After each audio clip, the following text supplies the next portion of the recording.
Batalkan pernikahanmu segera. Bangunlah pagi ini dan pergilah ke rumah calon mertuamu, dan kamu akan melihat semuanya. Itulah yang dikatakan oleh almarhumah nenekku dalam mimpi, 1 hari sebelum pernikahanku. Dan ketika aku tiba di rumah calon mertuaku, aku terpaku melihat bahwa, namun, sebelum aku melanjutkan, ceritakan di kolom komentar. Dari kota mana kamu mendengarkan ceritaku? Aku ingin tahu seberapa jauh ceritaku ini telah mencapai pembaca. Namaku Siti. Usiaku 30 tahun. Aku mengenakan celana kain yang lembut dan kaos katun longgar. Jenis pakaian yang aku kenakan ketika tidak perlu membuktikan apapun kepada siapapun. Aku berdiri di depan cermin kamar mandi. Wajahku masih basah oleh uap dari pancuran. Di bayangan itu, aku melihat diriku yang biasa. Mata besar, bulu mata tanpa maskara, rambut hitam yang dikuncir seadanya. Yang tidak terlihat, tetapi aku rasakan, adalah kecemasan yang tidak bisa kujelaskan sepenuhnya. Kalender yang tergantung di dinding lorong menunjukkan bahwa pernikahanku tinggal 21 hari lagi, sebuah pernikahan impian. Gaun sudah dibeli, undangan sudah dikirim, semuanya sudah siap, semua sudah diputuskan. Namun pagi itu, ada sesuatu di dadaku yang terasa tidak beres. Aku membuka jendela. Udara bulan Januari masuk dengan dingin. Aku tinggal di sebuah kompleks perumahan di daerah atas kota, tempat pagi hari terasa lebih sejuk dan para tetangga jarang bertegur sapa. Aku menyukai keheningan apartemenku, meskipun kadang-kadang, seperti hari ini, aku merasa keheningan itu juga menagih harga dariku. Aku adalah seorang akuntan umum di sebuah perusahaan impor. Aku membangun hidupku selangkah demi selangkah, dengan kerja keras. Aku mewarisi apartemen ini dari orang tuaku setelah mereka meninggal dalam sebuah kecelakaan 8 tahun lalu. Adik perempuanku tinggal di luar negeri. Teman-temanku, hampir semua sudah menikah. Dan setelah sekian lama menghindarinya, setelah banyak kesalahpahaman, aku memutuskan untuk menyerahkan diri kepada seseorang. Dimas. Dia tinggi, dengan suara yang dalam, dan senyum yang meyakinkan. Mata coklat. Usianya 37 tahun. Pemilik bisnis logistik kecil yang, menurutnya, sedang berkembang pesat. Aku mengenalnya secara kebetulan saat mengurus dokumen di bank. Dia membutuhkan bantuan untuk meninjau beberapa dokumen akuntansi, dan aku, saat itu, adalah satu-satunya profesional yang tersedia. Dia sopan dan menarik. Aku tidak menyangka, tetapi dalam hitungan minggu, kami sudah makan malam bersama, membicarakan impian, dan dia mulai muncul dalam rencana jangka panjangku. Dimas berbeda. Dia tidak memiliki sikap kekanakan seperti pria yang pernah ku kenal sebelumnya. Dia tidak bermain misterius. Dia lugas, dan dia memiliki sentuhan pelindung yang, meskipun tidak kuakui secara terbuka, membuatku merasa diperhatikan. Dia melamarku 3 bulan lalu, di restoran termahal yang kami tahu. Aku ingat alunan lembut musik piano, cahaya lilin, pelayan yang tiba-tiba muncul dengan segelas anggur dan di dalamnya, ada cincin. Cincin itu tidak mencolok. Cukup saja. Dimas berlutut di tengah-tengah meja sementara tamu lain bertepuk tangan. Aku tertawa, terharu. Aku menjawab ya tanpa banyak berpikir. Dan itulah yang menyiksaku hari ini. Mengapa aku tidak berpikir lebih jauh? Pagi itu, setelah minum kopi, aku menerima pesan darinya. Ibuku ingin bertemu kita sore ini. Dia bersemangat tentang jamuan makan. Apakah kamu bisa? Jari-jariku gemetar saat mengetik. Ya, tentu. Itu adalah hal yang logis, hal yang baik. Namun aku tidak bisa melupakan saat pertama kali aku mengunjungi rumah itu. Aku mengingatnya secara rinci. Dewi, Ibu Dimas, menyambut kami dengan celemek bersih, sanggul rapi di kepala, dan tatapan yang seolah mengukur nilaiku dengan meteran tak terlihat. Tersenyum, tetapi kritis. Sopan, tetapi tajam. Dan kamu tinggal sendiri, tanyanya tanpa basa-basi, menyajikan kopi tanpa menatap mataku. Ya, jawabku. Beberapa tahun lalu aku mewarisi apartemen dari orang tuaku. Di daerah mana? Di Jakarta Selatan. Dewi mengamatiku seolah aku baru saja mengatakan bahwa aku tinggal di Paris. Daerah yang bagus. Sangat dicari. Malam itu, saat kami mencuci piring, Dimas berkata pelan, "Jangan anggap ini pribadi. Ibuku dibesarkan dengan cara lama. Dia sulit percaya. Aku tidak menjawab. Tetapi aku tidak pernah melupakan cara Dewi. Di antara pertanyaan tentang penghasilan, utang, warisan, dan keluarga, menghindari berbicara tentang putranya sendiri. Tentang Dimas, dia hanya berkata, dia sangat pandai berbisnis, tetapi dia membutuhkan wanita yang stabil, seperti kamu. Stabilitas. Selalu kata itu. Siang hari, aku berada di kantorku ketika sebuah pikiran muncul tiba-tiba seperti kilat. Bagaimana jika aku tidak menikah?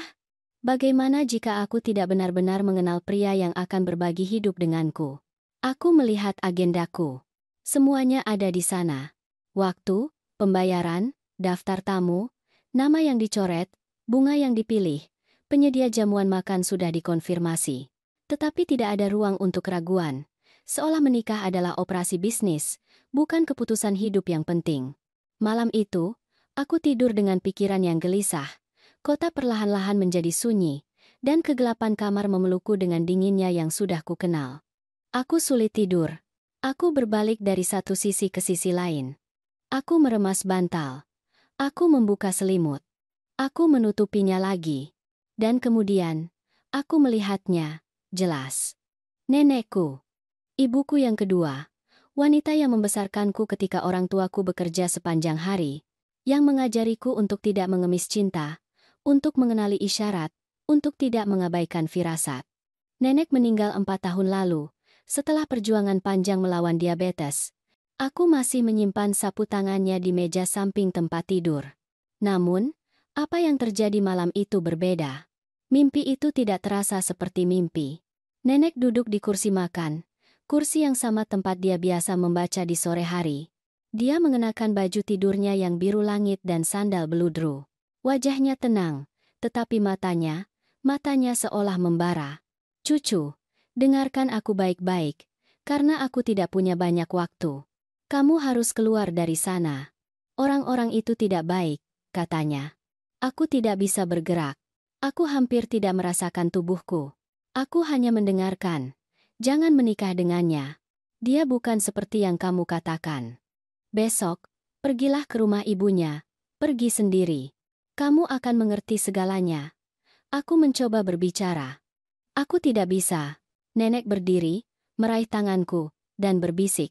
Ini bukan cinta, nak, ini jebakan. Kamu harus bangun.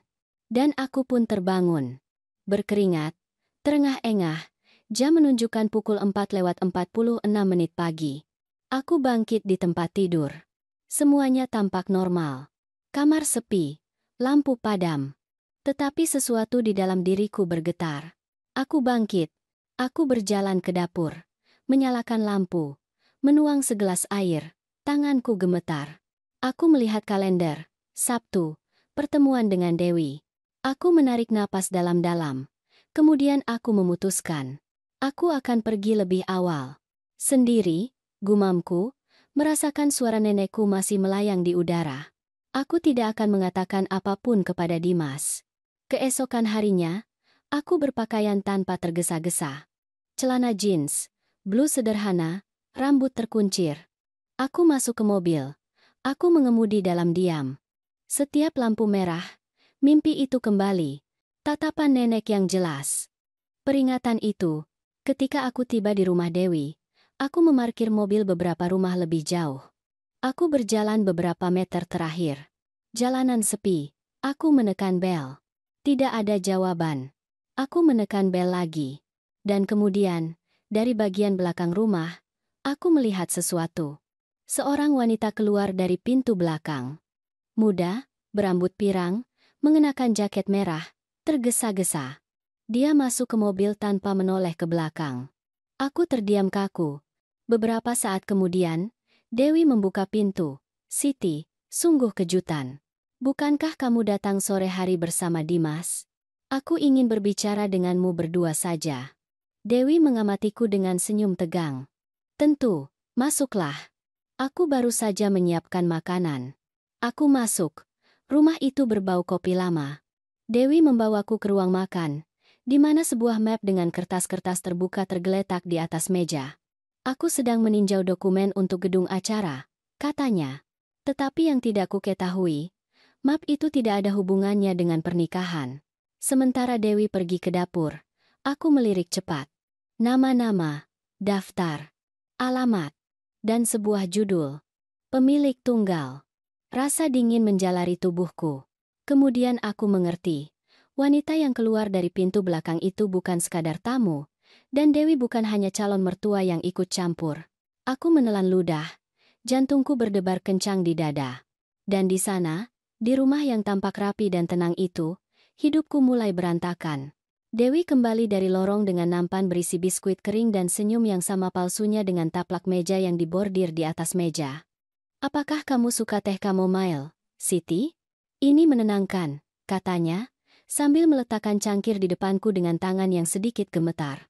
"Tidak apa-apa, terima kasih," jawabku, tanpa mengalihkan pandangan dari map yang baru saja kulihat. Aku telah menutupnya dengan hati-hati begitu mendengar langkah kaki kembali. Meskipun begitu, pikiranku masih mengulang apa yang sempat kubaca. Nama-nama wanita, alamat, kolom dengan judul seperti status perkawinan dan properti atas nama sendiri. Semuanya dalam tulisan tangan yang jelas, dengan catatan di pinggir. Dewi duduk di sisi lain meja. Aku menatapnya. Sikapnya tampak sama, tetapi ada kilau aneh di matanya, kekakuan yang tidak nyaman, seolah dia tahu sedang berpura-pura dan takut ketahuan. "Siti, apakah semuanya baik-baik saja?" tanya Dewi, dengan suara lembut. "Kamu terlihat sedikit pucat?" "Ya, tentu. Hanya saja, aku bangun terlalu pagi." Berbohong padanya terasa mudah. Terlalu mudah. Seolah kehadiran Dewi mengaktifkan mekanisme pertahanan yang tidak kuketahui kumiliki. Saat aku menyesap teh, pikiranku adalah awan tebal. Siapa wanita yang keluar dari pintu belakang itu? Mengapa map itu berisi informasi yang begitu sensitif? Mengapa Dewi bertindak seolah semuanya baik-baik saja padahal jelas-jelas tidak? "Katakan padaku, Siti," kata Dewi sambil bermain dengan serbet. "Apakah kamu bahagia dengan Dimas?" Pertanyaan itu jatuh seperti batu ke dalam air. Aku menatapnya, terkejut. "Tentu," jawabku. "Mengapa kamu bertanya?" "Tidak ada apa-apa. Pernikahan selalu membawa stres, keraguan, hal-hal yang kita pikir sudah selesai. Dan kemudian, ketika kamu sudah menikah, kamu menyadari bahwa ada isyarat, kecil-kecil, yang kamu lebih memilih untuk tidak melihatnya. Apakah kamu merujuk pada pernikahanmu?" Dewi tertawa, tanpa humor. "Aku tidak menikah karena cinta, Siti. Aku menikah karena itu terlihat pantas. Karena pada masa itu, seorang wanita tanpa suami dipandang buruk. Tapi jangan khawatir, kamu tidak sepertiku." "Apa maksudmu? Kamu memiliki sesuatu yang tidak pernah kumiliki, properti atas namamu, karier yang stabil, kendali atas hidupmu. Dimas membutuhkan wanita seperti itu. Kamu menyeimbangkannya." Aku menelan ludah. Percakapan ini adalah campuran aneh antara pujian dan manipulasi. Setiap kata seolah menyembunyikan kata lain di baliknya. "Dan bagaimana pendapatmu tentang Dimas?" tanyaku. Dewi menatapku. Sesaat, senyumnya menghilang. "Dia putraku, dan itu bukan yang kutanyakan. Aku mengenalnya lebih baik dari siapapun. Aku tahu apa yang mampu dia lakukan, dan juga apa yang dia butuhkan. Dimas punya kekurangan, seperti semua orang. Tapi dia juga punya hati yang besar." "Apakah wanita yang keluar dari pintu belakang itu juga berpikir begitu?" Pertanyaan itu langsung. Sebuah tembakan di tengah ruangan. Dewi menegang. "Apa yang kamu bicarakan?" Aku melihatnya Dewi. Aku melihat seorang wanita keluar dari belakang ketika aku menekan bel. Pirang, muda. Dia tampak tergesa-gesa. Ah, pasti seseorang dari lingkungan sekitar. Kadang-kadang aku datang untuk menjaga putra seorang tetangga yang bekerja di dekat sini. Dan tetangga itu pergi tanpa putranya. Dewi menahan pandanganku selama beberapa detik. Kemudian dia menghela napas, bangkit, dan berjalan menuju lemari kayu. Dia membuka salah satu laci, mengeluarkan album foto, dan menjatuhkannya di atas meja di depanku. "Kamu ingin tahu siapa dia?" Kalau begitu lihat, nada suaranya telah berubah. Lebih kasar, kurang keibuan. Aku membuka album itu. Pada awalnya, semuanya tampak normal. Foto-foto lama Dimas kecil, ulang tahun, jalan-jalan di pantai, peringatan keluarga. Tetapi ketika sampai pada halaman yang lebih baru, napasku tercekat. Dimas ada di sana. Berdampingan dengan seorang wanita pirang, kurus, dengan senyum lebar dan gaun merah. Dia memeluk pinggang wanita itu. Keduanya berada di depan sebuah rumah yang tidak kukenali. Tanggal. Ditulis dengan spidol di sudut. Juni tahun lalu. 1 tahun. Hanya 1 tahun. Aku membalik halaman. Lebih banyak foto mereka bersama. Di restoran, di teras, di tempat yang tampak seperti pernikahan, sebuah pernikahan. Dalam gambar itu, Dimas mengenakan jas gelap dan wanita pirang itu mengenakan gaun putih. Itu lebih informal daripada pernikahan tradisional, tetapi gambar itu tidak meninggalkan keraguan. "Apa ini?" tanyaku, dengan suara tercekat. "Sebuah babak yang sudah berlalu," jawab Dewi, tanpa gentar. "Dimas pernah bersamanya." "Ya, itu adalah kegilaan. Semuanya sangat cepat, tapi tidak berhasil. Dia bermasalah. Bermasalah? Terlalu emosional. Dia ingin mengendalikannya. Pada akhirnya, lebih baik mereka berpisah. Apakah mereka menikah? Itu urusan dia. Dan urusan wanita itu." Aku menutup album itu dengan tiba-tiba. Tanganku gemetar. "Mengapa dia tidak pernah mengatakan apapun kepadaku? Dan apakah kamu bertanya padanya?" Keheningan benar-benar mutlak. Dewi duduk lagi. Ekspresinya berbeda. Lebih serius. Lebih nyata. "Dengarkan baik-baik apa yang akan kukatakan, Siti. Ada hal-hal yang lebih baik tidak diketahui. Kadang-kadang masa lalu hanyalah itu, masa lalu. Menggalinya hanya membawa rasa sakit. Dan bagaimana dengan penipuan? Apakah kamu pikir seseorang bisa terhindar dari itu?" Aku bangkit. Aku tidak tahan lagi. Aku berjalan ke pintu, membukanya dengan cepat. Dewi tidak bergerak. "Apakah kamu benar-benar ingin menikah dengan Dimas seperti itu?" katanya. "Terimalah bahwa ada bagian dari hidupnya yang tidak akan kamu mengerti atau kendalikan.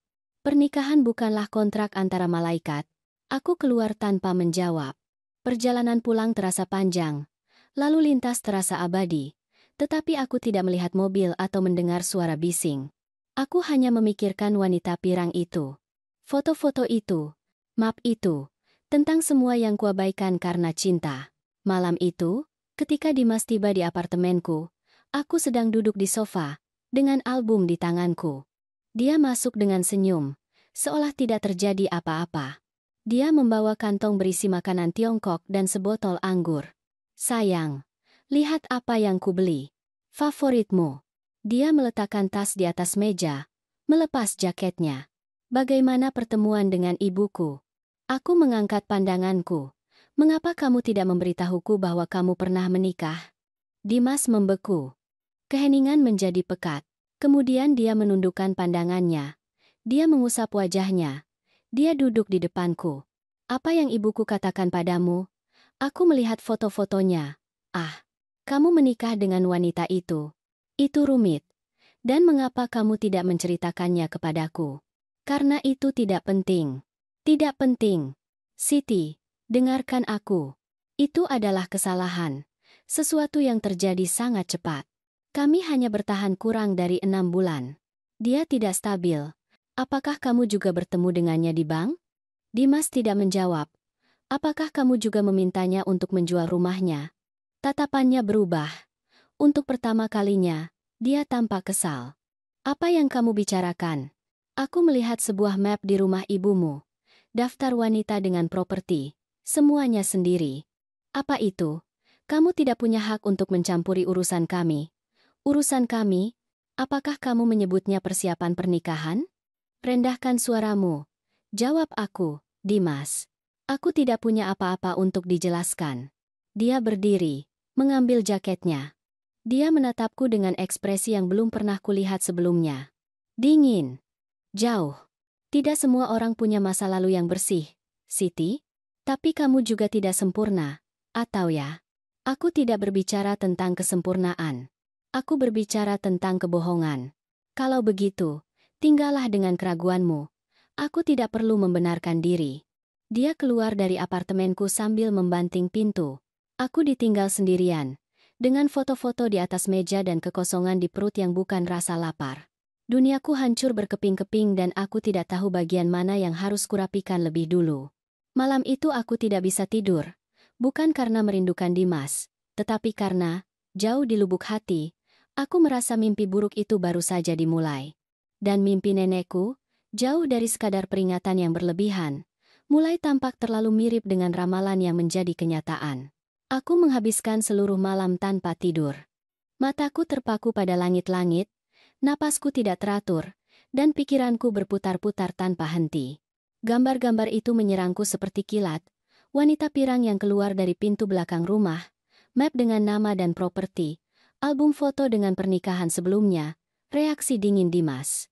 Aku tidak tahu apakah aku merasakan kemarahan, ketakutan, atau rasa malu. Mungkin semuanya pada saat yang sama. Fajar tiba tanpa ampun. Aku bangun tanpa energi, membuat kopi, dan membiarkannya dingin tanpa mencicipinya. Aku masih mengenakan piyama yang sama dengan malam sebelumnya. Ponselku bergetar di atas meja. Itu Rina, sahabatku sejak kuliah, satu-satunya orang yang bisa kuajak bicara jujur tanpa merasa harus membenarkan setiap emosi. "Apakah kamu baik-baik saja?" tanya Rina saat aku menjawab. Aku butuh sedetik untuk menjawab. "Tidak." "Mau aku ke sana?" "Ya." 30 menit kemudian, Rina duduk di ruang tamuku, dengan buku catatan di tangannya, seolah kami adalah detektif dadakan. Rambutnya diikat dengan kepang ketat dan ekspresinya seperti orang yang siap menggali rahasia. "Apapun risikonya, ceritakan semuanya." "Dari awal," pinta Rina dengan tegas. "Aku melakukannya. Dari hari pertama aku bertemu Dimas di kantor bank, hingga mimpi nenekku, map, foto dengan wanita pirang, dan pertengkaran terakhir." Rina tidak menyela, hanya mengangguk dalam diam, membuat catatan mental. Ketika aku selesai, Rina menghela napas panjang. "Kita harus mencari tahu siapa wanita itu. Bagaimana? Media sosial. Dia punya akun Instagram, kan?" "Ya, tapi dia tidak banyak memposting. Hampir tidak ada yang pribadi." "Kalau begitu, kita akan periksa komentar, pengikut, siapa yang dia ikuti." Media sosial mengatakan lebih banyak dari yang kita duga. Kami menyalakan laptop. Rina mengetik dengan lincah sementara aku mendiktekan nama-nama yang kuingat, profil yang kulihat di album. Kami mencari Dimas terlebih dahulu. Akunnya bersifat pribadi, tetapi daftar orang yang dia ikuti bersifat publik. Rina mulai memeriksa satu persatu. "Ada banyak wanita," katanya. "Beberapa memiliki nama pengguna normal, yang lain menggunakan nama samaran aneh. Mari kita periksa yang memiliki foto yang mirip dengan wanita pirang yang kamu lihat." Aku mendekat dan mengamati setiap profil. Banyak yang dikunci, yang lain sangat aktif tetapi dengan konten dangkal. Ketika kami hendak menutup laptop, Rina berhenti. "Tunggu, yang ini. Profil itu bernama Larissa Moreno Bajo. Itu adalah akun sederhana, dengan sedikit postingan. Tetapi di salah satu foto, yang diambil sedikit lebih dari setahun yang lalu, muncul Dimas. Memeluk wanita yang sama yang kulihat di album. Wajah yang sama. Rambut yang sama. Gaun merah yang sama. Aku merasakan kekosongan di perutku. Itu dia." Rina membuka foto itu. Keterangan foto itu berbunyi, "Dia membuatku merasa aman. Terima kasih telah hadir dalam hidupku." "Ini dari tahun lalu," Rina membenarkan. "Berapa lama kamu dengan Dimas?" 11 bulan. Kalau begitu mereka tumpang tindih. Rasa dingin menjalari lenganku. Apa yang harus kita lakukan? Aku akan menulis padanya. Dari akunku. Kamu tidak boleh muncul. Belum. Rina membuat pesan singkat tetapi empatik. "Halo, Larissa. Maaf aku menulis seperti ini. Tiba-tiba. Aku punya situasi sensitif yang melibatkan Dimas. Aku ingin berbicara denganmu. Tolong." Ini bukan lelucon. Mereka mengirimkannya. Jam berlalu. Aku tidak bisa berkonsentrasi pada apapun. Rina tinggal bersamaku sepanjang hari, dan pada pukul 5 sore, jawabannya tiba. "Siapa kamu? Apa yang kamu tahu tentang Dimas?" Rina menunjukkan pesan itu padaku. Aku merasakan jantungku berdebar seperti jenderang. "Aku hanya perlu tahu apakah kamu bersamanya tahun lalu. Ada hal-hal yang tidak cocok. Tolong, aku perlu bicara denganmu." Ini penting. 20 menit berlalu sebelum Larissa mengirim pesan lain. Ya, aku bersamanya. Aku menikah dengannya. Siapa kamu? Aku mengambil ponsel Rina dan menulis dengan jari gemetar. Aku Siti, aku tunangannya. Jawabannya tidak lama. Ya Tuhan. Pesan lain menyusul. Kita perlu bicara. Tapi jangan di sini. Bisakah kita bertemu? Aku punya sesuatu untuk ditunjukkan padamu.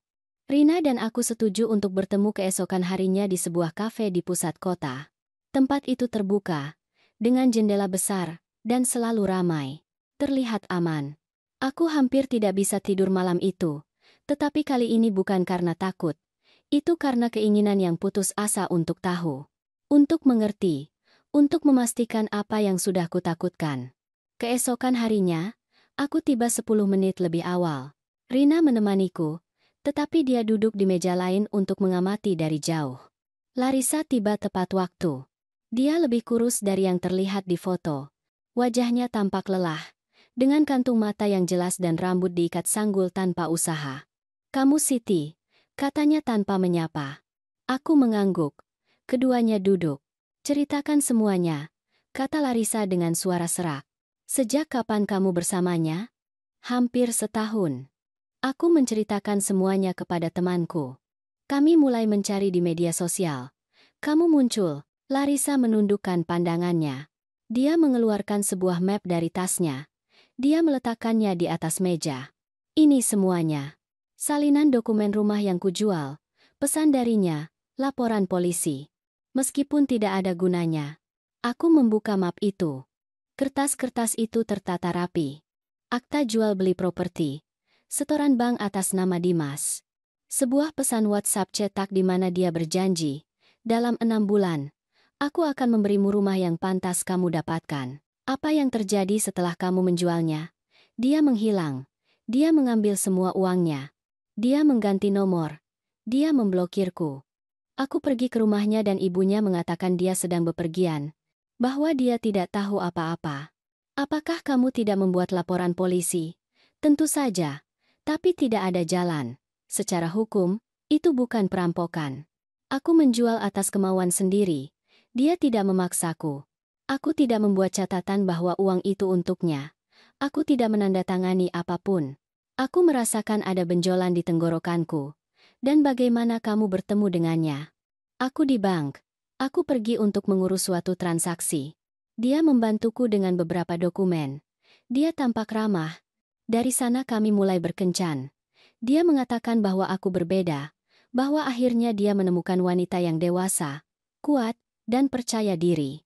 Dan aku mempercayainya. Dan kamu tidak pernah curiga. Ya, tetapi aku menganggapnya sebagai hal-hal normal. Bahwa dia tidak membicarakan pekerjaannya.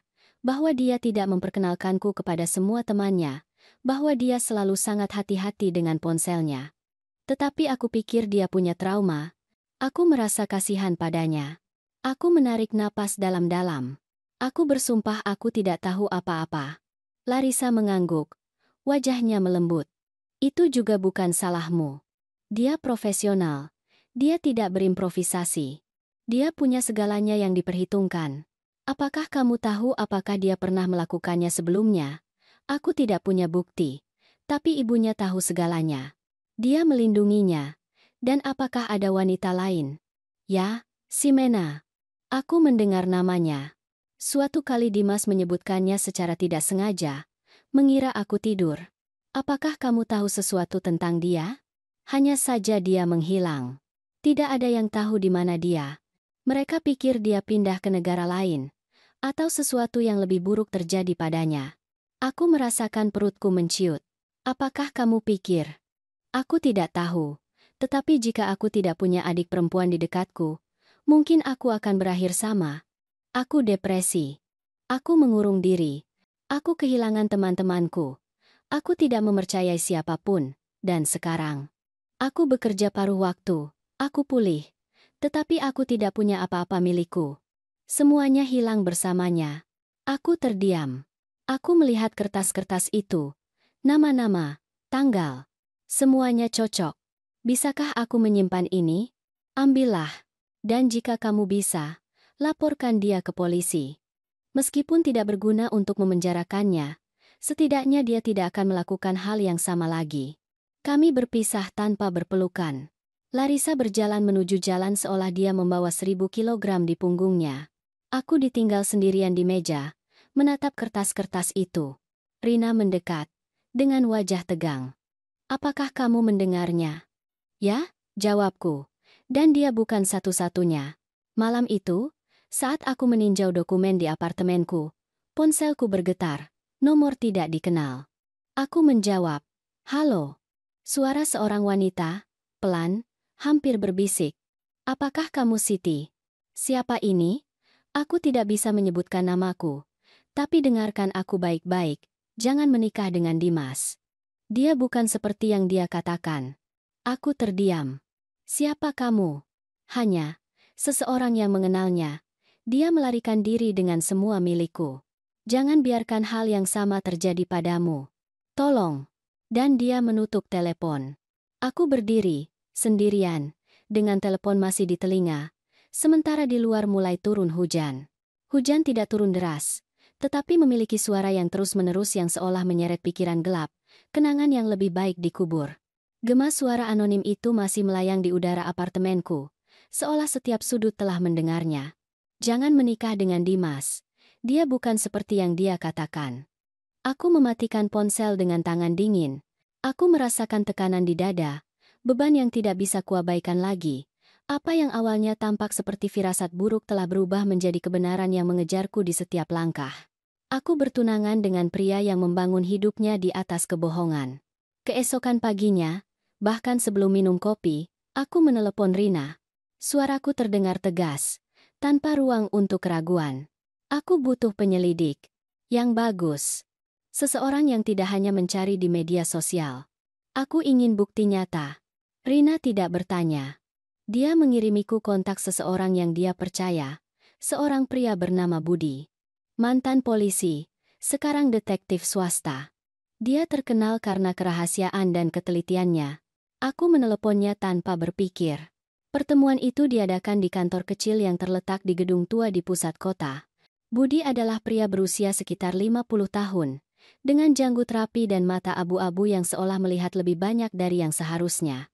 Dia mendengarkan dengan penuh perhatian saat aku menjelaskan semuanya. Dia tidak menyela sekalipun. Dia hanya membuat catatan dengan pulpen biru yang sepertinya sudah habis karena terlalu banyak menulis kebenaran orang lain. "Apakah kamu punya bukti?" tanyanya ketika aku selesai. "Hanya ini," jawabku, menyerahkan map yang diberikan Larissa kepadaku, dan beberapa pesan. Panggilan anonim. Budi membalik-balik dokumen dengan cepat. "Ini cukup untuk memulai. Tapi itu tidak cukup untuk laporan formal. Kita lihat apa lagi yang ada. Berapa lama waktu yang kamu butuhkan? Tergantung pada berapa banyak mayat yang disimpan pria ini di dalam lemari. Meskipun aku peringatkan, jika apa yang kamu ceritakan itu benar, kamu tidak akan suka dengan apa yang akan kutemukan. Aku sudah tidak menyukai apapun, Budi. Aku hanya ingin kebenaran." Budi menatapku selama beberapa detik, seolah mengukur ketahananku. Kemudian dia mengangguk. "Aku akan menghubungimu dalam seminggu." Hari-hari berikutnya adalah siksaan. Aku hidup dengan ponsel menempel di tangan, menunggu kabar. Aku menghindari Dimas dengan alasan sederhana. Pertemuan kerja, sakit kepala, pekerjaan menumpuk. Dia merespons dengan pengertian dan pesan manis. Seolah dia benar-benar peduli dengan kesehatanku. Itu adalah bagian yang paling tak tertahankan. Sandiwara itu. Akting terus-menerus dari pria yang tahu bagaimana berpura-pura dengan sempurna. Tepat pada hari ke-7, Budi menelepon. "Aku punya apa yang kamu minta. Bisakah kamu datang hari ini?" Aku tidak ragu. Aku bertemu Budi di kantor yang sama, tetapi kali ini di atas meja ada amplop tebal, tertutup, dan map hitam dengan namaku tertulis tangan. Aku duduk di depannya. Budi tidak tersenyum. "Aku akan berbohong jika aku mengatakan ini adalah hal terburuk yang pernah kulihat," ia memulai. "Tapi itu mendekati. Dimas tidak ada. Tidak secara hukum, setidaknya. Aku merasakan perutku menciut." "Apa maksudmu?" "Nama aslinya adalah Arman. Dia telah menggunakan setidaknya 5 nama samaran berbeda dalam 10 tahun terakhir. Masing-masing dengan dokumentasi yang tampaknya legal, tetapi semuanya dengan ketidaksesuaian. Akta kelahiran diubah, paspor dengan segel palsu, nomor identitas ganda.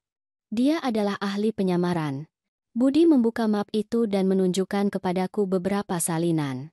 Ini adalah pernikahan pertamanya yang terdaftar, dengan seorang wanita bernama Paulina Herrera, 12 tahun lalu. Mereka bertahan 8 bulan. Dia mentransfer dana pensiunnya dan dia menghilang. Kemudian datang istri keduanya, Ximena. Sama seperti yang disebutkan Larissa. Tidak ada catatan keberadaannya sejak 6 tahun lalu. Secara resmi, dia tidak meninggal, tetapi ada laporan kehilangan yang aktif. Dan yang ketiga, Larissa Moreno. Setahun lalu, dia, seperti yang kamu tahu, menjual rumahnya atas rekomendasinya.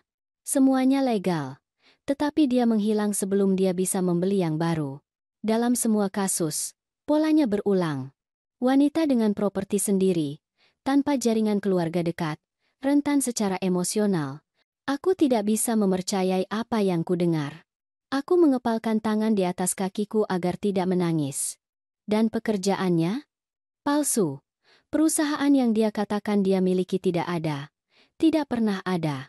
Dia memiliki profil yang dibuat dengan data simulasi, situs web yang tampak nyata, tetapi tidak terdaftar secara resmi. Sebuah fasad. Dan ibunya? Budi berhenti sejenak. Dewi itu nyata, tetapi dia juga bagian dari permainan. Dia tidak hanya melindunginya. Dia berpartisipasi aktif. Bahkan, ada hal lain. Dia membuka map lain. Dia punya sepupu, Rina, seorang agen properti. Dia yang menghubungi para korban, berbicara kepada mereka tentang investasi yang aman, dan membantu mereka menjual properti mereka. Dia yang mengurus penjualan rumah Larissa. Dia juga disebutkan dalam 2 penipuan serupa lainnya. Aku merasakan mual. Aku menarik napas dalam-dalam. Dan apakah ada wanita lain sekarang? Budi mengangguk. Ya. Namanya Ivana Castellanos. 28 tahun. Tinggal di wilayah utara kota. Bekerja di pusat medis. Dimas, atau lebih tepatnya, Arman, mengenalnya 3 bulan lalu. Mereka sudah berkencan sejak saat itu. Dia tidak tahu tentangmu, dan dia sudah berbicara dengannya tentang berinvestasi bersama. Aku menutupi wajahku dengan tangan. Air mata jatuh tanpa henti. Apa yang harus kulakukan dengan semua ini? Kamu bisa melaporkannya, meskipun prosesnya akan panjang dan melelahkan. Atau kamu bisa menghadapinya secara langsung, tetapi kamu mengambil risiko. Aku memikirkannya selama beberapa detik. Aku ingin menatap wajahnya. Budi mengamatiku dengan serius. Kalau begitu jangan pergi sendiri. Aku mengangguk. Aku meninggalkan kantor dengan map di tangan dan jiwa yang hancur. Rina menungguku di mobil. Melihat ekspresiku, dia tidak bertanya. Dia hanya menyalakan mesin dan mengemudi dalam diam. Malam itu, aku mengirim pesan kepada Dimas. Aku ingin bertemu denganmu, di rumahku. Besok pukul 8. Dia merespons dengan cepat. Tentu, sayang. Apakah semuanya baik-baik saja? Aku hanya ingin bicara. Keesokan paginya terasa abadi. Aku memastikan sistem kamera berfungsi. Budi telah memasang 2 perangkat tersembunyi sehari sebelumnya. Satu di bingkai lukisan ruang makan, yang lain di lampu lorong. Rina akan tetap berada di kamar, siap untuk campur tangan jika ada yang tidak terkendali. Tepat pukul 8, bel pintu berdering. Aku membuka pintu. Dimas tampak rapi, dengan kemeja putih dan senyumnya yang biasa. Halo cantik, aku merindukanmu. Aku tidak menjawab. Aku menyingkir dan menyuruhnya masuk. Dia masuk, tanpa menyadari ada yang aneh. Dia duduk di sofa seolah itu rumahnya. Misteri apa ini? Apakah kamu akan memberiku kejutan? Aku duduk di depannya. Di atas meja ada map hitam. Aku ingin kamu melihat ini. Dimas membukanya. Dia membaca halaman pertama, kemudian halaman kedua. Ekspresinya berubah. Senyumnya menghilang. Matanya mengeras. Dari mana kamu mendapatkan ini? Dari seseorang yang mengatakan kebenaran.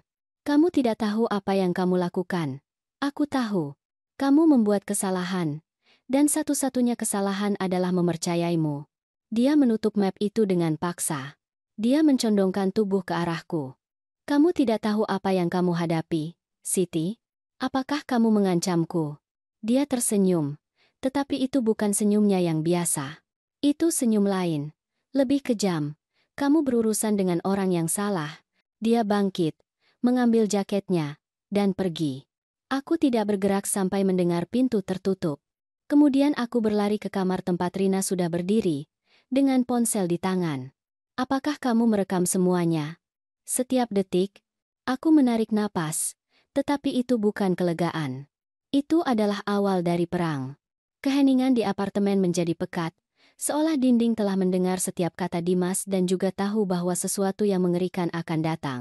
Rina menutup pintu kamar perlahan, masih dengan ponsel di tangan. Video telah direkam dan dilindungi. Aku duduk di tepi tempat tidur dan menundukkan pandanganku.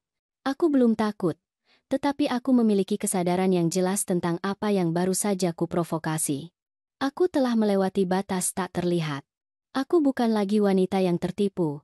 Sekarang aku adalah wanita yang telah membongkar seluruh jaringan kebohongan. Dan itu, di dunia Dimas, adalah menyatakan perang. Hal pertama yang kulakukan adalah membatalkan pernikahan. Aku menelepon perusahaan penyelenggara, gedung acara, toko bunga, semuanya. Satu persatu, setiap panggilan adalah pembebasan. Pada saat yang sama, luka. Karena rasa sakit itu tidak hilang. Bukan cinta, tetapi penipuan. Penipuan yang mendalam, sistematis, terencana, kejam. Beberapa hari kemudian, hal lain dimulai. Pada awalnya itu adalah hal-hal kecil. Panggilan tanpa nomor yang langsung ditutup begitu aku menjawab. Kemudian yang lain, dengan suara terdistorsi yang hanya mengulang namaku dan menutup telepon. Aku pikir itu kebetulan, atau mungkin permainan selera buruk. Tetapi di dalam hatiku aku tahu itu bukan permainan. Itu adalah awal dari hukuman. Suatu pagi, ketika aku turun ke garasi gedung untuk pergi bekerja, aku menemukan sebuah amplop putih terlipat di bawah penghapus kaca mobilku. Kertas itu tidak memiliki pengirim. Di dalamnya, sebuah pesan tertulis dengan huruf besar dan hitam. Kamu bermain dengan api, terbakar dengan indah, tetapi membunuh perlahan. Aku terdiam kaku. Jari-jariku gemetar. Aku melihat sekeliling. Tidak ada siapa-siapa. Hanya gema langkah tetangga lain naik lift. Aku menyimpan kertas itu di tasku dan naik kembali ke apartemenku. Aku membatalkan pekerjaan hari itu. Aku menelepon Budi. Mereka sudah mulai. Kataku tanpa basa-basi. Sudah kukatakan itu akan terjadi. Apakah kamu punya amplopnya? Ya. Aku akan ke sana. Tetap di dalam. Jangan buka pintu untuk siapapun. 30 menit kemudian, Budi mengetuk pintu. Dia membawa koper dan ekspresi suram. Dia memeriksa kertas itu, memotretnya, menyimpannya di kantong plastik. Ini bukan hanya intimidasi. Ini adalah peringatan. Ini adalah cara mereka mengatakan kepadamu bahwa kamu tidak lagi bermain di wilayah mereka. Sekarang kamu adalah ancaman. Apa yang harus kita lakukan? Kita akan memasang kamera untukmu. Satu di pintu, satu di lorong. Dan aku akan meninggalkan tombol panik. Kamu mengaktifkannya dan itu langsung sampai padaku. Kamu tidak bisa sendirian lagi, Siti. Malam itu, aku tidur dengan hati menciut. Rina tinggal bersamaku, tidur di sofa. Budi berjanji akan menghubungi kontak di kejaksaan. Bukti-bukti itu meyakinkan. Tidak hanya dari penyelidikan yang dia lakukan, tetapi juga dari kesaksian Larissa dan korban lain yang berani berbicara setelah aku menghubungi mereka dengan bantuan Rina. Berkas kasus sedang dibentuk, tetapi belum ada surat perintah penangkapan. Hanya proses terbuka. Minggu berikutnya lebih buruk. Ketika aku kembali dari supermarket, aku menemukan pintu apartemenku sedikit terbuka. Tidak dipaksa. Hanya terbuka. Jantungku berdebar kencang. Aku tidak masuk. Aku mundur perlahan. Mengeluarkan ponselku, dan menelepon Budi. Mereka ada di dalam. Pintuku terbuka. Jangan masuk. Aku akan ke sana. Telepon polisi. Sekarang. Petugas tiba dengan cepat. Mereka memeriksa apartemen. Tidak ada yang dicuri. Tidak ada kaca yang pecah. Tidak ada laci yang dibobol. Tidak ada. Kecuali lemari tempat aku menyimpan dokumen properti rumah. Itu berantakan. Dokumen-dokumen itu ada di sana, tetapi jelas seseorang telah menyentuhnya, seolah mencari sesuatu yang spesifik. Di atas tempat tidur, selembar kertas lepas, sebuah pesan tertulis dengan tulisan tangan yang sama seperti sebelumnya. Kamu pikir kamu menang, tapi ini baru saja dimulai. Aku merasakan dingin yang menusuk di tengkukku. Budi berbicara dengan polisi, menunjukkan surat tugasnya, menunjukkan sebagian dari laporan. Petugas itu membuat catatan dan berjanji akan memperkuat pengawasan di gedung, tetapi itu tidak menenangkanku. Ini bukan hanya tentang mengintimidasi kamu. Mereka menandaimu. Mereka akan melangkah lebih jauh. Budi memperingatkanku. Mereka tidak ingin menakutimu. Mereka ingin kamu diam, agar kamu menghilang. Aku tidak akan pergi, jawabku, dengan suara tegas. Tidak lagi. Tidak setelah semua ini. Malam itu, saat meninjau kamera yang terpasang, kami melihat sesuatu yang mengganggu. Pukul 3 pagi, seorang pria bertopi telah berdiri di depan pintu selama lebih dari 1 menit. Dia tidak menekan bel. Dia hanya berdiri di sana, tidak bergerak, dan kemudian pergi.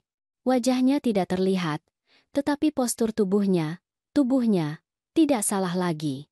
Dimas. Video itu diserahkan kepada pihak berwenang. Beberapa hari kemudian, orang lain mengetuk pintuku. Itu adalah seorang wanita tinggi, kurus, dengan keanggunan yang keras, seolah dibangun dari paksaan ketidakpercayaan. Rina, agen properti yang sama. Yang sama yang laporan Budi telah kaitkan dengan penjualan korban-korban lain. Aku tidak membuka pintu.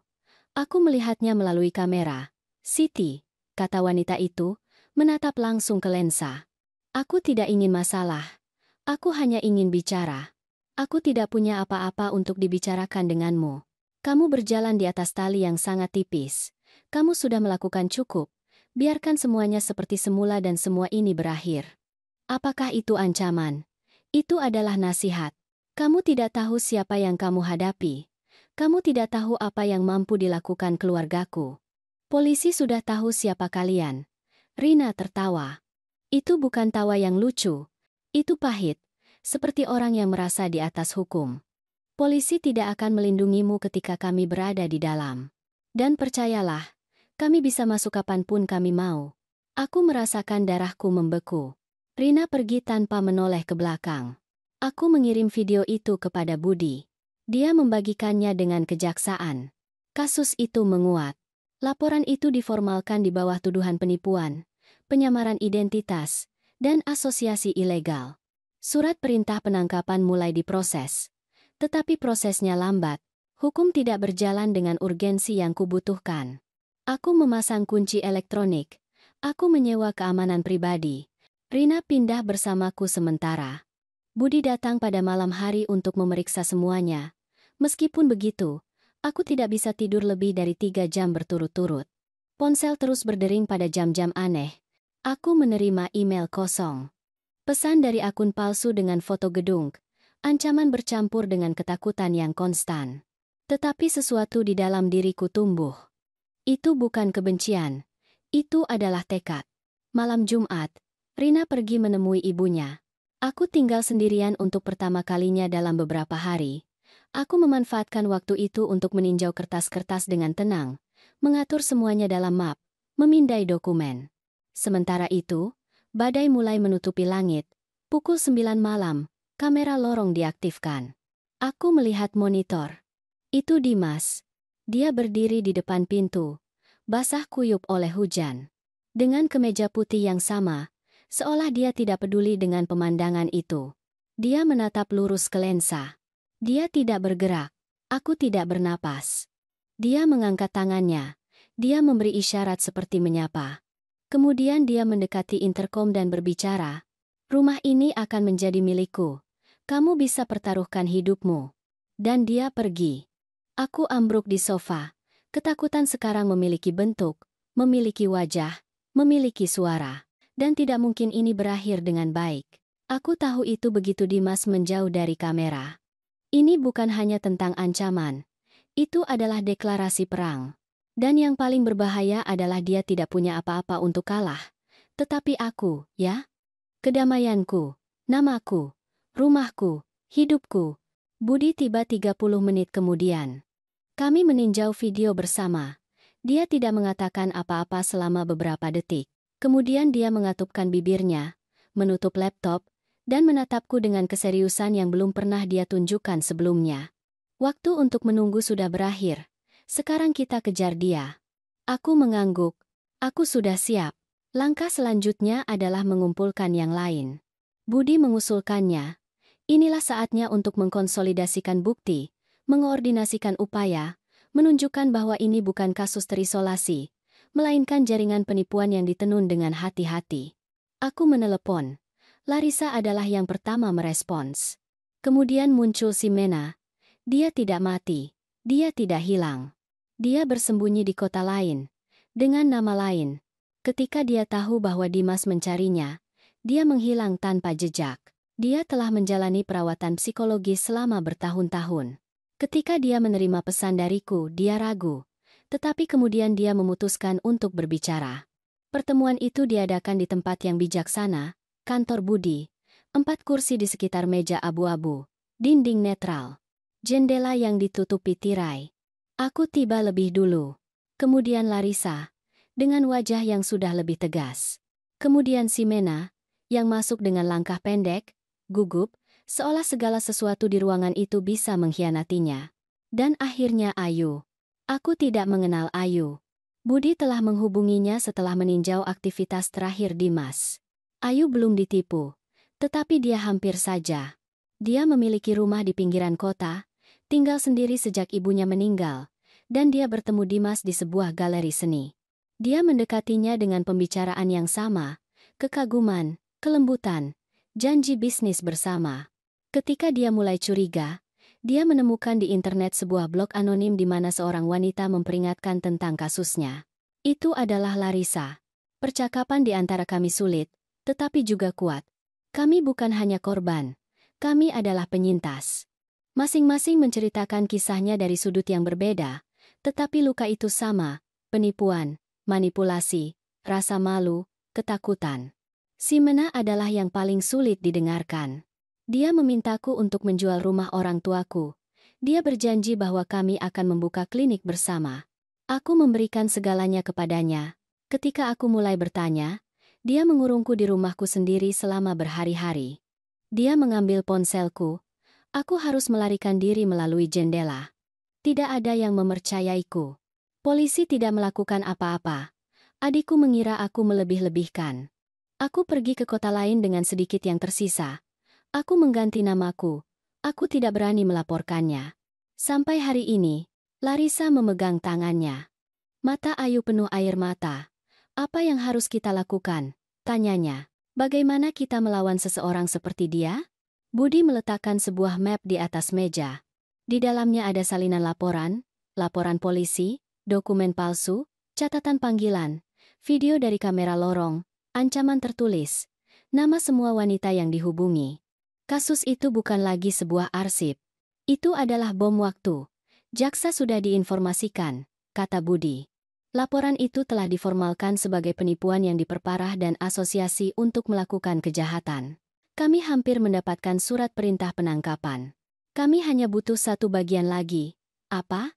Tanyaku. Dewi. Pandangan saling beradu. Dewi, Ibu Dimas. Komplis yang diam. Wanita yang telah membuka pintu untuk setiap korban, yang mengajukan pertanyaan keuangan yang disamarkan sebagai percakapan polos, yang melindungi setiap kehilangan. Dia tahu segalanya, mungkin lebih dari dia, tambah Budi. Tapi dia takut, dan satu-satunya cara untuk menghancurkan struktur ini adalah jika salah satu bagian retak dari dalam. Aku berpikir selama beberapa menit. Aku tahu di mana Dewi tinggal. Aku tahu cara mengetuk pintu. Tetapi aku tidak tahu apakah aku akan keluar hidup-hidup. Aku akan pergi, kataku. Sendirian. Aku tidak ingin mereka menakutinya. Budi tidak setuju, tetapi akhirnya dia menerima. Dia memasang mikrofon tersembunyi dan kamera kecil di kerah jaketku. Rina menemaniku sampai ke pintu gedung, dan kemudian menunggu di luar, di mobil. Aku menaiki tangga dengan kaki tegang. Aku mengetuk 3 kali. Dewi lambat membuka. Wajahnya menunjukkan kejutan, tetapi bukan yang pura-pura seperti sebelumnya. Itu adalah hal lain. Ketegangan murni. Apa yang kamu lakukan di sini? katanya, tanpa menyembunyikan ketidaknyamanannya. Aku perlu bicara denganmu, sendirian. Aku tidak datang untuk berkelahi, atau berteriak. Hanya untuk bicara. Dewi ragu, tetapi menyingkir. Aku masuk. Semuanya sama seperti sebelumnya. Terlalu rapi. Terlalu sunyi. Kami duduk di ruang makan. Berhadapan. Putramu datang ke rumahku. Dia mengancamku. Aku punya bukti, rekaman, kesaksian. Kami tahu segalanya, Dewi. Kami tahu tentang Rina, tentang wanita-wanita lain. Kamu bisa membantu kami, atau kamu bisa jatuh bersama mereka. Dewi menundukkan pandangannya. Jari-jarinya gemetar. Dia tidak mengatakan apa-apa selama hampir 1 menit. Aku tidak tahu, pada awalnya, bisiknya. Aku hanya berpikir aku membantu putraku untuk maju. Dia mengatakan itu adalah bisnis, bahwa dia memberi kesempatan kepada wanita yang tidak tahu cara mengelola aset mereka. Dan ketika mereka menghilang, tanyaku, apakah kamu juga membenarkannya? Dewi mulai menangis. Itu bukan air mata yang keras. Itu tertahan, seolah dia menolak untuk menyerah sepenuhnya. Semuanya lepas kendali. Rina yang meyakinkannya untuk melanjutkan. Dia ambisius. Dia mendorongnya. Aku tetap diam. Dan itu membuatku bersalah. Aku tahu, kalau begitu bicaralah, bersaksi. Bantu hentikan ini. Tidak ada jalan kembali. Dewi menatap mataku. Untuk pertama kalinya, tanpa perisai, kamu berjanji padaku bahwa mereka tidak akan membunuhnya? Aku berjanji bahwa kami akan mencari keadilan. Dewi mengangguk. Budi dan jaksa menerimanya 2 hari kemudian. Dia bersaksi. Dia merinci pergerakan, nama, tanggal. Dia menyerahkan dokumen. Bahkan salinan kontrak yang dia sembunyikan karena takut. Kesaksiannya menyegel tuduhan itu. Minggu yang sama, operasi penangkapan disahkan. Rina ditangkap di kantornya. Dia memiliki dokumen palsu, daftar properti, catatan bank para korban. Dia tampak angkuh pada awalnya. Tetapi ketika mereka menunjukkan video Dewi bersaksi, dan bukti yang ditemukan, dia ambruk. Dia mulai menangis. Dia berteriak bahwa Dimas telah memanipulasinya, bahwa dia memaksanya, bahwa dia hanya mengikuti perintah. Dia ditahan, tanpa hak jaminan. Media mulai mencium skandal itu. Jaringan penipuan yang memengaruhi wanita lajang, rentan, dari dalam rumah mereka sendiri. Media sosial dipenuhi dengan pesan. Lebih banyak wanita menulis kepada Budi, kepadaku. Ada korban lain. Di kota lain. Di negara bagian lain. Beberapa telah diam selama bertahun-tahun. Sekarang mereka merasa bisa berbicara. Aku tidak bisa mempercayai seberapa jauh semua ini telah mencapai. Namun, yang paling penting masih hilang. Dimas. Dia menghilang. Sejak penampilan terakhirnya di depan kamera, dia belum terlihat lagi. Ponselnya dimatikan. Tidak ada pergerakan bank. Tidak ada jejak digital. Tetapi Budi tidak melepaskannya. Malam Kamis. Ponselku bergetar. Sudah larut. Rina tidur. Budi ada di layar. Siti. Kami menemukannya. Aku langsung bangkit. Di mana? Di kota. Di sebuah wisma di lingkungan El Rosario. Terdaftar dengan nama Arman. Seorang informan mengenalinya dari foto yang beredar. Kami sudah mengaktifkan perintah itu. Polisi sedang dalam perjalanan.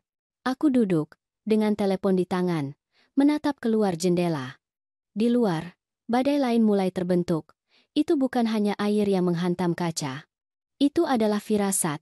Sesuatu akan datang. Sesuatu yang harus terjadi agar semuanya berakhir. Dimas ada di kota. Itu hanya masalah waktu. Keadilan sudah mengincarnya. Tetapi cerita itu tidak berakhir dengan lokasinya. Tindakan terakhir masih kurang. Malam itu aku tidak tidur. Aku tetap di dekat jendela, melihat bagaimana kilat menerangi gedung-gedung di kejauhan. Rina tidur di sofa, kelelahan oleh ritme hari-hari terakhir. Budi telah menjanjikan pengawasan di pintu gedung, sebuah mobil patroli yang akan berpatroli secara konstan. Tetapi di dalam diriku, ketakutan yang sebenarnya adalah Dimas akan muncul tanpa peringatan, tanpa hukum, tanpa belas kasihan. Saat fajar, panggilan dari Budi mengejutkanku. Siti, jangan panik. Tetapi tadi malam seseorang mencoba mendobrak pintu belakang gedung. Dia tidak berhasil masuk, tetapi kamera di gang menangkap wajahnya. Itu dia. Aku merasakan dingin menjalari tubuhku. Dan sekarang apa yang harus kita lakukan? Surat perintah penangkapan sudah dikeluarkan. Sekarang kami mencarinya secara aktif. Kamu harus tetap di tempatmu. Jangan keluar. Aku akan mengirim 2 petugas berpakaian preman yang akan berjaga di luar apartemenmu. Ini akan berakhir minggu ini. Malam yang sama, keheningan terasa berbeda. Berat, intens. Pukul 2:15 pagi, kamera diaktifkan. Rina terbangun oleh bunyi bip sistem keamanan. Aku berlari ke monitor. Dia ada di sana. Dimas. Lagi. Tetapi kali ini bukan di depan pintu. Kali ini, dengan sebuah pengait di tangan, mendobrak kunci. Aku tidak berteriak. Aku tidak menangis. Aku tidak gemetar. Aku hanya menekan tombol darurat. Dalam hitungan detik, Budi diberitahu. Rina mengambil ponselnya dan menelepon nomor mobil patroli yang ditugaskan. Aku mundur, mengamati setiap gerakan di kamera. Dimas fokus pada tugasnya. Dia telah kehilangan penyamaran sebagai pria menawan. Wajahnya menunjukkan kecemasan, kemarahan yang tertahan, keputusasaan.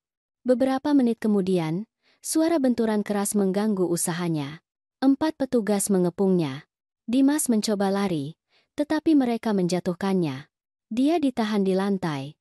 Dia meneriakkan namaku dengan marah, seolah aku yang merampas hidupnya. Para petugas memborgolnya dan menyeretnya keluar dari gedung. Rina memelukku tanpa berkata-kata. Aku tidak menangis, aku tidak gemetar. Aku hanya menutup mata. Untuk pertama kalinya, aku bisa mengatakan bahwa aku telah bertahan. Berita itu datang dengan cepat. Media melaporkan penangkapan tersangka penipu serial yang dituduh menipu beberapa wanita di berbagai negara bagian. Dimas, alias Arman, berada dalam tahanan. Sidang pendahuluan dijadwalkan 5 hari kemudian. Pengadilan dipenuhi dengan wajah-wajah yang mengetahui kisah itu dari dalam. Aku tiba ditemani oleh Rina, Budi, dan seorang jaksa. Larissa, Ayu, dan Simena ada di sana juga. Dewi tiba sendirian. Tidak ada yang memeluknya, tetapi semua orang mengerti harga yang harus dia bayar karena bersaksi melawan putranya sendiri. Ketika Dimas dibawa ke hadapan hakim, matanya tertuju padaku. Dia tidak mengucapkan sepatah kata pun. Wajahnya keras, tanpa jejak emosi. Dia bukan pria yang membuatku jatuh cinta. Dia adalah orang lain. Sosok yang hampa, seperti rumah kosong yang hanya menyisakan fasad. Jaksa mengajukan bukti, rekaman, kontrak palsu, kesaksian, rekening bank, identitas ganda. Setiap saksi menyumbangkan bagian dari teka-teki itu. Ketika giliran Dewi, keheningan di ruangan itu menjadi pekat. Aku adalah ibunya, katanya. Dan aku gagal sebagai ibu. Aku diam tentang apa yang seharusnya kulaporkan. Aku memalingkan muka ketika kebohongan menjadi jelas. Aku pikir aku membantu putraku untuk memulai hidup baru, tetapi yang kulakukan adalah mendukung kejahatannya. Hakim mendengarkan dalam diam. Pada akhirnya, dia menjatuhkan penahanan prasidang tanpa hak jaminan. Sidang akan berlanjut, tetapi Dimas tidak akan keluar ke jalan lagi. Tidak tanpa menghadapi keadilan. Aku tidak tersenyum. Aku tidak merayakan. Aku hanya bernapas. Napas dalam. Berbeda. Bebas. Di luar, para korban berpelukan. Mereka bukan lagi wanita yang dia hancurkan. Sekarang mereka berbeda. Lebih kuat. Lebih bersatu. Lebih waspada. Budi menatap mereka dengan hormat.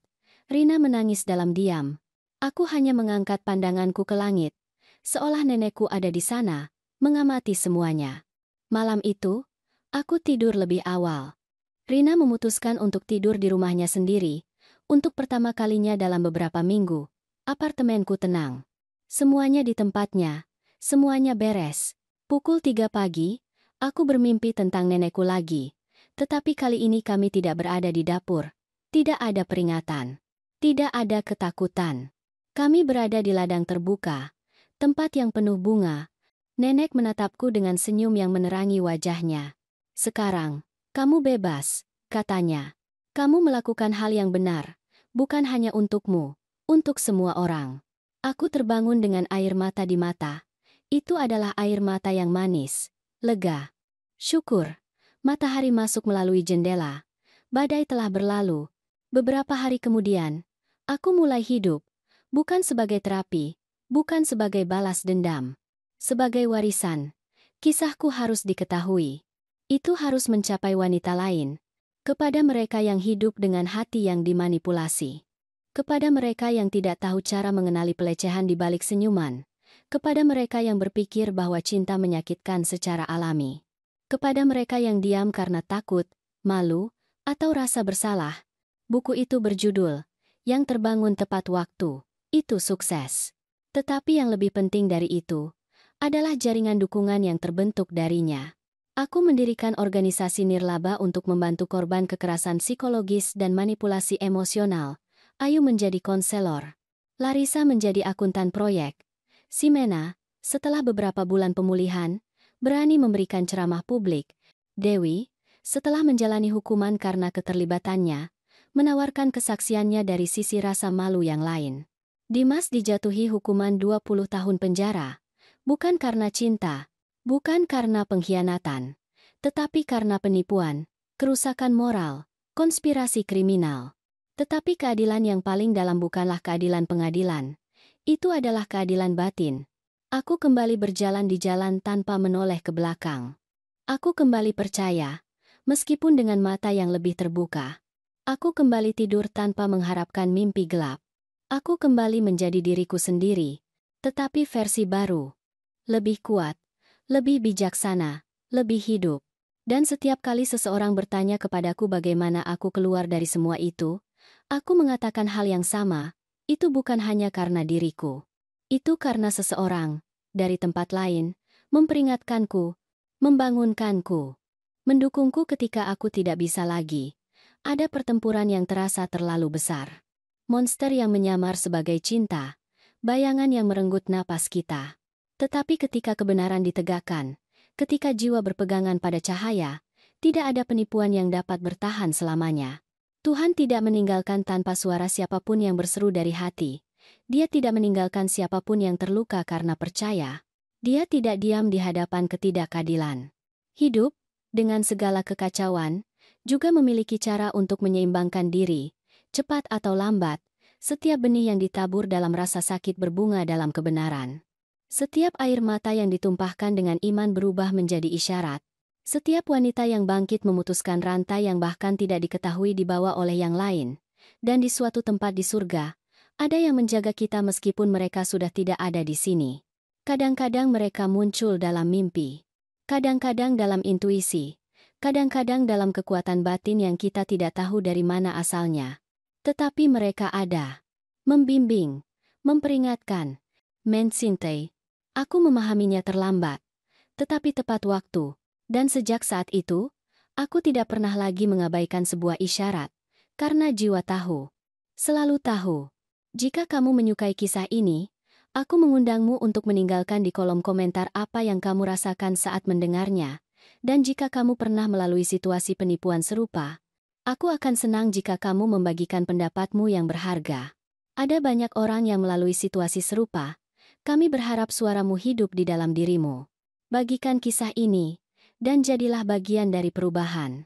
Ingatlah untuk memberitahuku dari kota mana kamu menonton video ini.